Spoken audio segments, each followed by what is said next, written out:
Eh bien bonjour, ici Serge d'Oregon Classique, venu vous présenter aujourd'hui une Mercedes 560 SL de 1986. Voilà, un bolide que je viens de conduire à l'instant. Alors j'avais oublié un petit peu, j'ai eu la chance sur une période très courte de conduire une 380, une 450 et aujourd'hui cette 560 SL. J'avais oublié à quel point ces 560 SL étaient de véritables avions. L'accélération n'a vraiment aucun rapport avec les modèles normaux, quoi, avec des moteurs plus petits comme la 380 par exemple. Là c'est tout à fait normal. Ouais, c'est vraiment un avion, ça décolle, ça a un son fantastique, ça freine, c'est de la bonne mécanique allemande, performante, c'est confortable et voilà. Deux trois petits trucs à mentionner, deux trois petits défauts à mentionner, assez classiques d'ailleurs, ils se situent au niveau au niveau des compteurs, assez classiques, on les verra, on va en parler. Alors, très belle combinaison de couleurs, on voit qu'elle est très bien chaussée, elle a de magnifiques jantes Mercedes chromées, elles sont en excellent état. La carrosserie est très belle, j'ai noté un tout petit coup sur une porte ici, cet endroit-là, qui je pense va être redressé par ces gens qui font qui arrivent à faire, ces gens qui font qui arrivent à faire ressortir ces bosses-là quand la peinture n'a pas été affectée, voilà, sans opération de carrosserie normale, ordinaire, on va dire, hein, simplement en la repoussant, hein, ça va très bien faire ça. Donc ceci devrait être révisé, revu, ce qui nous laisse donc le reste d'une carrosserie qui est en très bon état. Et là aussi, au risque de me répéter, mais c'est bien vrai, un bon lustrage va faire apparaître cette peinture d'une manière fantastique. Voilà, la voiture est très propre globalement, on va voir l'intérieur est nickel, le coffre aussi, le compartiment moteur aussi. Voilà, comme on peut le voir, hein. C'est très beau, c'est propre, c'est sain, c'est sec. La seule chose que j'ai noté, c'est que le matériau d'isolation sous le capot a été retiré. Un petit peu dommage. Mais disons que sinon c'est tout ce que j'ai pu noter au niveau compartiment moteur, hein. On note aussi, hein, ici c'est bien allemand ça aussi, hein, le numéro VIN qui apparaît à droite et à gauche, hein, autour de la voiture.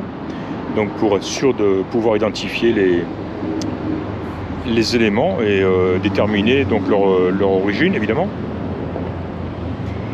Voilà, donc ouais, un moteur, donc 5,6 litres, hein, V8. Et chose très importante par laquelle j'aurais dû commencer, c'est une voiture qui n'a que 86 000 miles. 86 000 miles, hein. Donc voilà, tout ça pour dire que ce moteur V8 avec ses 86 000 miles, il est en pleine forme, hein, et ça se sent immédiatement à l'accélération. Voilà, on va fermer le capot. Voilà. Ah, c'est quoi ça? Petite griffure ici, ouais, ici même, petite. Bon, on le voit, il est un petit peu terne, et on voit aussi qu'il est entaché par la pluie, de même les pare-chocs aussi, hein, donc tout ça, ça va disparaître. Et cette peinture, ouais, voilà une petite série des petits points ici minuscules, hein, voilà, qui ne disparaîtront pas non plus, mais qui vont largement s'atténuer. Et en tout cas, voilà, hein, une présentation assez remarquable de cette 560. Hein. Les chromes sont en très bon état, les feux, les optiques aussi, ne sont pas fêlés, ils ne sont pas opaques, on ne voit pas d'opacité, on ne voit pas d'humidité à l'intérieur. Donc tout ceci est très joli. On voit les feux anti-brouillard en bas. Voilà, elle est équipée évidemment de son hardtop et d'un softtop. Alors le hardtop est en très bon état, ici même posé, et de même que l'est le softtop, hein, la capote, elle est de couleur marron, me semble-t-il, à confirmer. Alors voilà, et je ne l'ai pas vu moi-même, mais le vendeur va me fournir une série de photos donc de cette capote, de ce softtop, hein. Il m'a dit qu'il était dans un état impeccable aussi, hein. Les glaces sont en très bon état, le pare-brise aussi, pas d'éclat, pas de fissure, donc tout va bien. L'essuie-glace fonctionne, j'ai noté. On a un rétroviseur électrique droit qui fonctionne aussi. Alors, il faut titiller le bouton de réglage. Hein. C'est pas franc, mais ça fonctionne. Et voilà, en ce qui concerne, hein, j'ai parlé des pneus, des jantes, hein, encore une fois, en excellent état, et des bons pneumatiques aussi, qui m'ont l'air très très récents. Hein. Donc bonne chose, rien à faire, pas de pneus à changer, c'est une bonne chose. Le coffre, alors je me suis amusé à étaler le nombre incroyable de factures. Je ne les ai pas inspectées, pour être honnête, hein, une par une, quoi. Pour la plupart, on dépasse, on est régulièrement à 3 chiffres, hein. Donc, mais pas de grosses factures, pas de signes de transmission refaite, remplacée ou moteur, que ce soit. C'est de la maintenance, on va dire, hein, normale, effectuée. Toutes ces années, depuis 86. Et donc ça, ce sont les factures. Alors elles vont dans cette pochette. Je vais bien sûr tout mettre ceci en état au propre. Et là, de ce côté, ce sont tous les documents qui étaient livrés avec la voiture alors qu'elle était neuve. Hein. Voilà, l'assistance programme, le owner's manual évidemment. On a ici un double des clés. Et puis guide d'opération de la climatisation et chauffage, hein, climate control. Maintenance book. Alors tiens, est-ce qu'on a des informations sur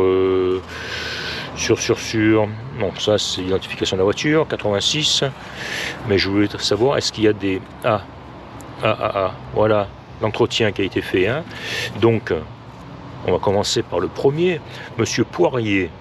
Alors ça, je pense que c'est le mécanicien, hein, pas le propriétaire. Hein. En 86, donc voiture neuve. Oh, pre-delivery inspection. Ok, donc ça c'était l'inspection avant la vente. Hein. Ça, on est à 935 miles en 86, donc ça c'est l'inspection des 1300-1600 km. Et on continue. On est ici, on est déjà à 32 000 en 87, donc elle a roulé apparemment pas mal en début de vie. On est à 37 000 en 89. Voilà, je saute en avant.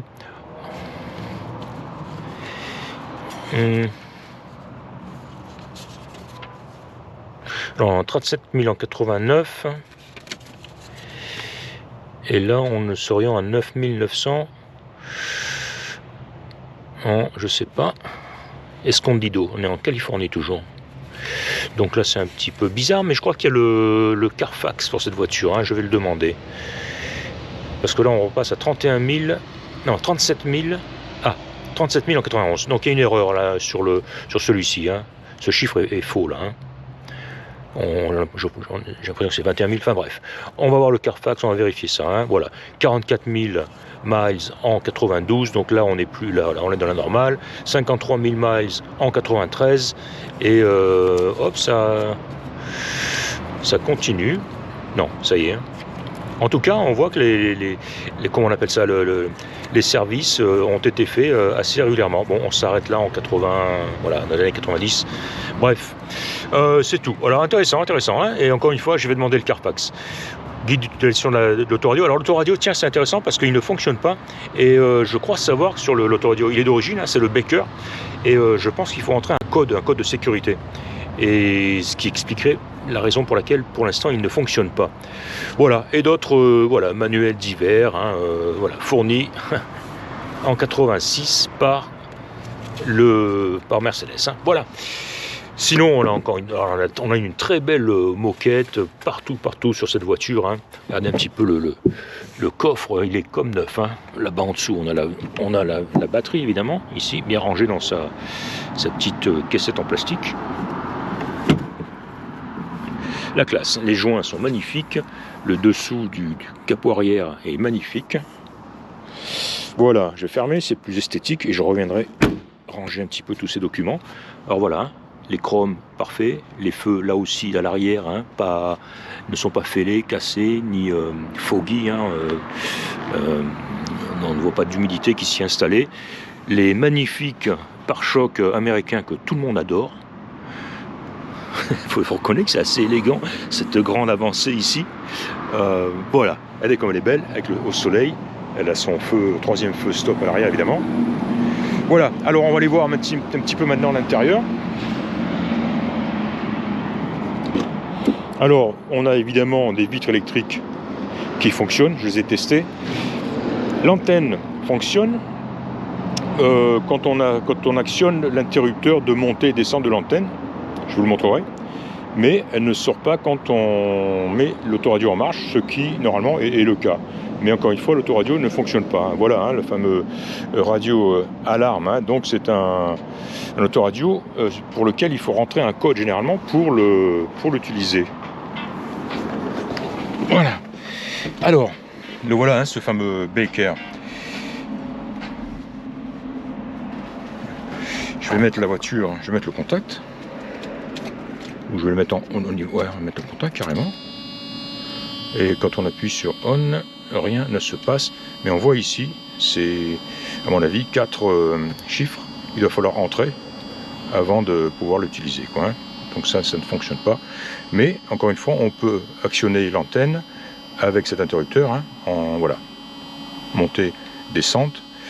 Position off, si on veut le verrouiller en position off. Donc si vous ne voulez pas que l'antenne monte quand vous mettez en marche l'autoradio, voilà, c'est la position sur laquelle il faut le mettre. Le buzzer évidemment pour indiquer que la porte est ouverte. Alors d'ailleurs je vais fermer cette porte et puis on va regarder un petit peu ce qu'il y a à noter. Je vais la mettre en marche.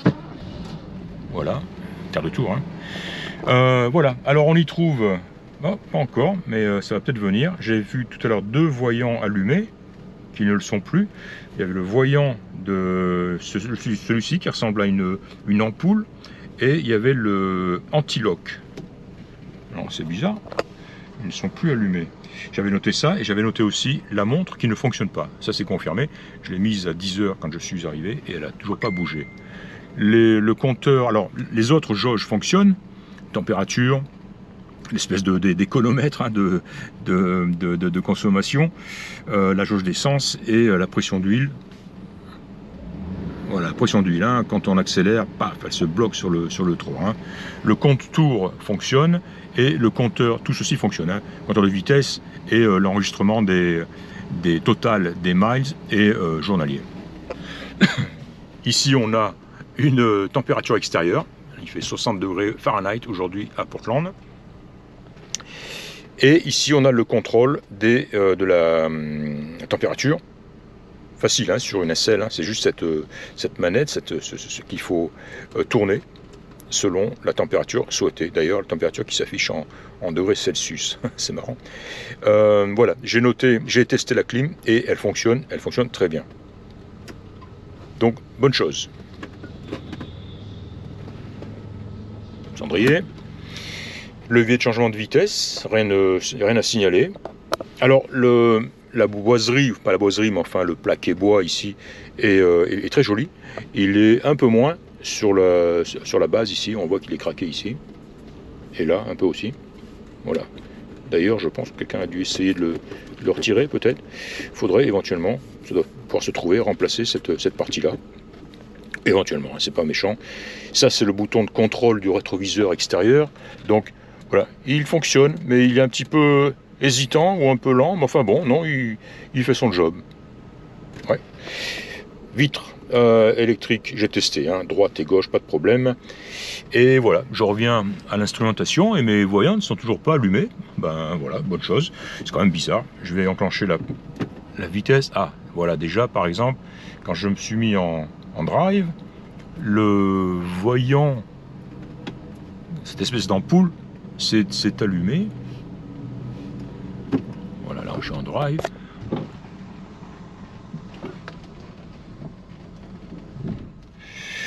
Bizarre. J'ai testé. Les seuls que je n'ai pas testé, que je n'ai pas pu faire tout seul, ce sont les feux stop. Mais sinon, tous les feux fonctionnent, hein, avant, arrière. Hein. Je voulais voir si c'était l'origine de ce voyant allumé, mais non. En tout cas, le voyant anti-lock, lui, s'est éteint, a disparu. Bon, bah, bonne chose. Oh, le voilà. Forcément. Voilà, le anti-lock. De toute façon, et je le signale souvent, ça, sur ces 560 SL, il y a toujours un de ces voyants allumé. Si c'est pas l'anti-lock, c'est le SRS ou le Oxygen Sensor, ou les freins là-bas, il y en a toujours un allumé. Donc voilà, aujourd'hui, c'est l'anti-lock et voilà, ce voyant de feu. Je testerai les feux stop, voir si ça peut être l'explication. Voilà, donc 2 petits voyants allumés, une montre qui ne fonctionne pas, et l'autoradio dont il faudrait connaître le code certainement pour le mettre en marche. C'est tout ce que j'ai à noter au niveau du tableau de bord. Alors le haut du tableau de bord est en très bon état. On voit malgré tout qu'il commence à se séparer ici et légèrement là-bas en bas. Voilà, c'est bénin. Sinon le reste est joli.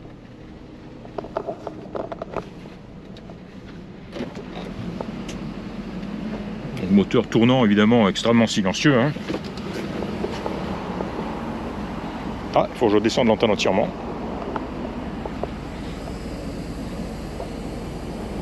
Alors, vous l'entendez peut-être pas, mais le moteur est en route.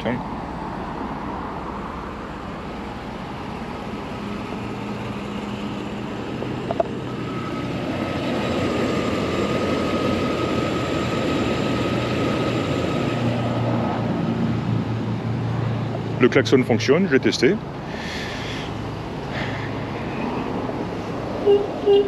Voilà. Essuie-glace aussi, testé.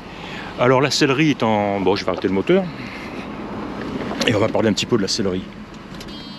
Voilà. Alors regardez, panneaux de porte sont nickel. Ils sont en excellent état des deux côtés. Les sièges sont en très très bon état aussi. Un peu de patine ici au niveau de l'appui-tête, mais le reste est en excellent état. Je n'ai pas vu de séparation, de déchirure, etc. Très très beau des deux côtés, l'accodoir aussi. La moquette dans toute la voiture est superbe aussi, en excellent état. Elle a un petit peu le dossier du siège passager. Regardez la moquette sous le tableau de bord aussi. La moquette ici, en plus ça a été aspiré, nettoyé il n'y a pas longtemps apparemment, donc c'est superbe. Alors là évidemment, comme d'habitude, on trouve sur ces Mercedes un tapis de sol tout simplement, qui recouvre la moquette, qui elle aussi est en très bon état. Et cette moquette qui est donc doublée d'une grosse couche de produits insonorisants. Et en dessous on a le plancher, non pas le métal qui est en dessous, mais cette espèce on dirait du bois tout simplement. Ouais, voilà, qui recouvre donc la partie métallique.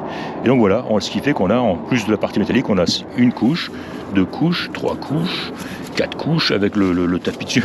Donc voilà, ça explique que quand on pose les pieds au sol, on sent que c'est souple, c'est confortable, et surtout c'est très très silencieux.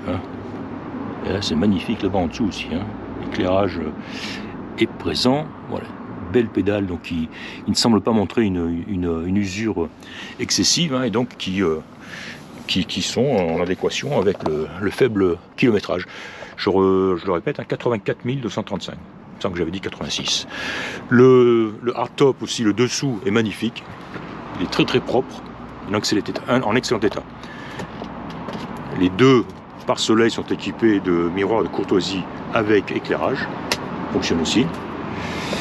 La fameuse clé de verrouillage, déverrouillage du hardtop et du softtop. Voilà. Elle est chouette, Elle est très très chouette. Oh, dernière chose, elle est équipée aussi d'un un support de hardtop, toujours à roulette, donc chose toujours agréable à voir dans son garage, pour stocker ce fameux hardtop qui est très très lourd. Voilà, je pense que effectivement, je me suis vraiment, amusé. J'ai vraiment apprécié la puissance et la performance de cette voiture. Je suis parti, j'ai mis le pied au plancher au départ d'un feu, et c'est vraiment, c'est un avion, C'est un avion. Voilà, elle est superbe. Encore une fois, deux choses. Ce petit POC là, je vais insister pour que, si je trouve à cœur, évidemment, il soit repris. Vous voyez ces taches d'eau ici, Donc il va falloir la lustrer un petit peu. Et deuxième chose, le Carfax. Je vais demander le Carfax pour qu'on soit sûr de ce kilométrage extrêmement bas. Voilà, c'était donc Serge d'Orion Classique, venu vous présenter aujourd'hui cette magnifique Mercedes 560 SL de 1986. Je vous remercie de m'avoir écouté et je vous dis à très bientôt. Au revoir.